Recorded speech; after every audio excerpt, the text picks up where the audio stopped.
Jaron Ennis put on a masterpiece performance last night. Masterpiece.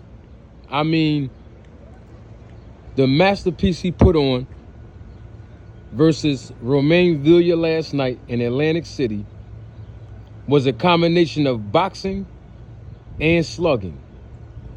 I mean, it was a dogfight in some of those rounds because Roiman came to fight. He did not lay down for Boots.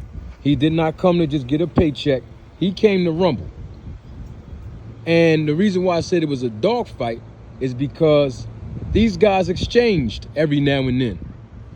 Boots got back on his boxing game, and then he started exchanging again, changing those levels.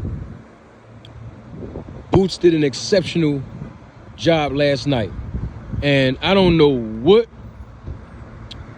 kind of chin Roiman has, and I'm talking about whether it's made of metal or steel, but he took some big shots last night, and he was just coming forward, still fighting, never quitting, never giving up. So I think as equally as we giving Boots credit, we should equally give Roiman credit because he came to fight. He earned every piece of his paycheck last night. Every dime he earned it. But of course, it was not enough for Boots last night. I want to say this because I think this is as equally as important.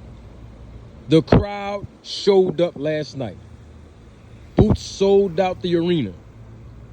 I haven't seen one seat that was unfilled last night. And people were still standing around. And let me tell you something. Boots took care of business last night. I was there, ringside. And let me tell you something, man. That was a good fight. And that's what boxing fans need to see. Jaron Ennis, he made a statement last night in Atlantic City, New Jersey.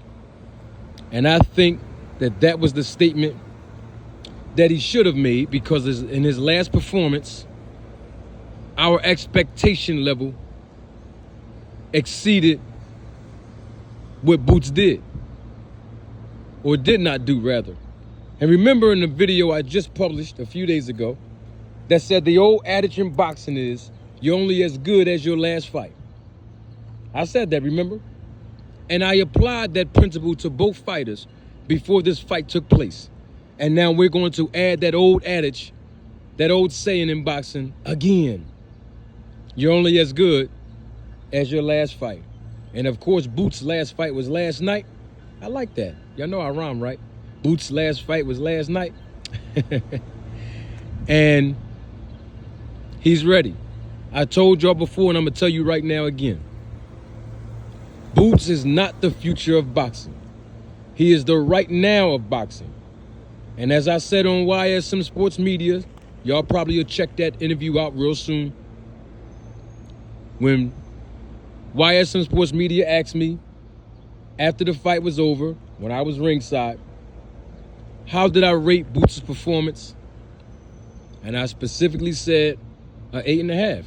I said I rated his performance an 8.5. I'm going to tell you all why. The reason why I rated his performance an 8.5, and not to take nothing away from the win, and in the fashion that he won it in, by TKOing Villia. But I say 8.5 is because I personally believe that Boots could have actually ended the fight much earlier than he did. And the reason why I say that is because Boots actually abandoned the body attack after the second round. And I'm surprised I still have a voice this morning because I was screaming and yelling ringside. I was sitting a few rows behind Gilly and Wallow, adjacent to their section, and I was screaming out, "Go to the body, Boots, back to the body." And I believe that would have took more of the win out of Villia coming down the stretch of the fight, and then he could have took him out a little earlier. But it doesn't matter because he took him out anyway. And it was just a great card overall. And it was just a great performance by Jaron Boots Ennis. And because of that, we shall see what's going to happen for Boots in the welterweight division. Oh, let me say this too before I forget, and I'm going to let y'all go. In about round 4 or 5, I text Mr. Bosey, which is Boots' dad and trainer. My service and signal was acting real weird in the arena last night. But anyway, I'm sure this morning, or at least by 2 o'clock in the morning, he got my text. And basically I told Mr. Bosey, please tell Boots to go to the body. This guy is done. That was my exact words to Mr. Bosey. Of course, he was in the corner and I knew he wasn't going to see it. But the point that I'm making is I was so adamant about Boots going back to that body because he was going up and down, then down and up, attacking Villiers' body, and then going up top. And then the doctor had to come and check Villiers out in his corner several times.